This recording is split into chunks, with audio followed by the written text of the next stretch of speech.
Assalamualaikum warahmatullahi wabarakatuh. Kami di sini akan mempresentasikan tentang hasil karya kami yang muncul itu klasifikasi paru-paru COVID-19 berdasarkan Israel menggunakan Auto5 CNN.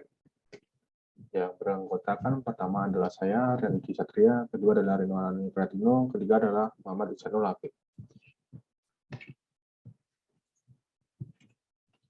Di sini kami akan membahas tentang 3 hal, yaitu pertama latar belakang, kedua kelebihan, ketiga adalah teknik pengambilan data dan pengolahan. Oke, langsung ke latar belakang. Pada 7 Januari 2020, China mengidentifikasi pneumonia yang tidak diketahui penyebabnya sebagai jenis baru virus corona. Penyebaran wabah ini terus meluas hingga akhirnya diketahui penyebab klaster pneumonia ini adalah virus corona baru. Pada 12 Februari 2020, WHO secara resmi menamai penyakit baru coronavirus pada manusia ini sebagai COVID-19. Salah satu cara untuk mendiagnosis COVID-19 adalah dengan menekan X-ray untuk mendeteksi infiltrasi atau cairan paru-paru. Hasil dari X-ray tidak dapat langsung dianalisis secara manual. Pada permasalahan tersebut, maka dibutuhkan suatu sistem yang mampu memudahkan dalam diagnosis. Penelitian ini menggunakan metode CNN, dikarenakan CNN berusaha meniru sistem pengenalan citra dan dapat digunakan untuk mendeteksi dan mengenali objek pada sebuah image secara garis besar. Dari penelitian ini akan diketahui bahwa algoritma CNN dapat digunakan untuk memprediksi penyakit COVID-19 atau tidak. Yang kedua adalah kelebihan. Kelebihan pada sistem yang kami buat, yaitu hasil sistem ini diharapkan dapat diimplementasikan pada bidang medis sehingga dapat mempermudah dalam mendiagnosis penyakit COVID-19. Kedua, memberikan pengetahuan mengenai implementasi deep learning menggunakan CNN. Kami menggunakan metode CNN dikarenakan CNN bisa digunakan untuk mendeteksi dan mengenali objek pada sebuah image secara garis besarnya. CNN memanfaatkan proses konvolusi dengan menggunakan sebuah kernel konvolusi atau filter berukuran tertentu ke sebuah gambar. Komputer mendapatkan informasi representatif baru dari hasil perkalian bagian gambar tersebut dengan filter yang digunakan.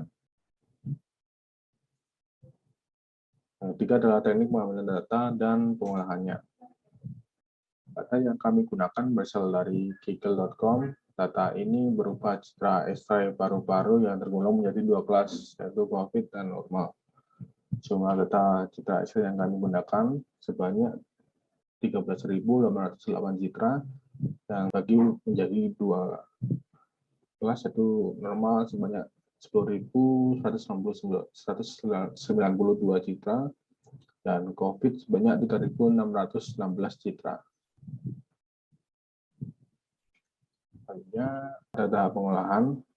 Pertama-tama dataset yang kami download pada Kaggle ini kami upload ke Google Drive.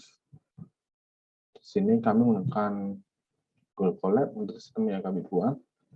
Selanjutnya kami mengoneksikan dari Google Colab ke data yang tersimpan di Google Drive. Membuat images-nya 180 kali 180 dengan batch size sebanyak 32 batch. Selanjutnya kami membagi data menjadi 2, yaitu 80% untuk data train dan 20% untuk data validation. Setelah itu kami membuat data augmentation. Di sini data augmentation yaitu sebuah teknik untuk memanipulasi sebuah data tanpa kehilangan esensi dari data tersebut. Kami membuat play, rotation, dan zoom. Selanjutnya pada model kami membuat sebanyak 8 layer, yang terdiri dari 2 layer konvolusi dengan activation ReLU dan 2 layer pooling dengan menggunakan mark pooling yang ada flatten dense dengan jumlah vektor 128 dengan aktivasi ReLU dan dropout sebanyak 0,2 dengan dense sebanyak 2 dikarenakan kami hanya mempunyai 2 kelas dan aktivasinya adalah soft. Untuk model summary-nya hasilnya seperti ini. Model compile yang kami punya memiliki optimizer, loss, dan metric. Optimizer yang digunakan yaitu Adam. Kemudian untuk loss menggunakan sparse categorical entropy dikarenakan dataset yang digunakan multi-class, dan parameter metrik yang digunakan yaitu akurasi.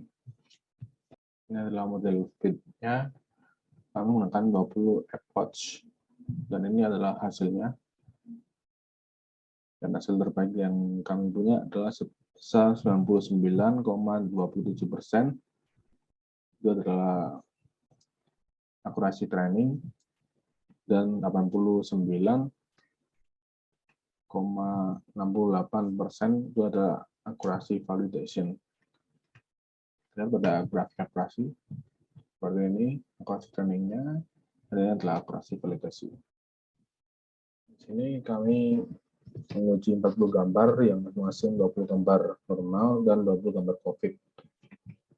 Dan sini untuk hasil normalnya terisi 20 gambar dengan rata-rata sebesar 72,9485%, dan COVID juga ada 20 gambar yang terdeteksi COVID rata sebesar 72,156%.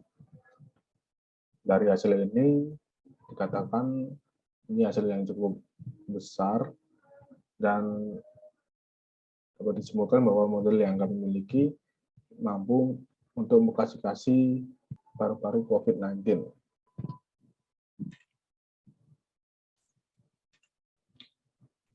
Sekian dan terima kasih. Wassalamualaikum warahmatullahi wabarakatuh.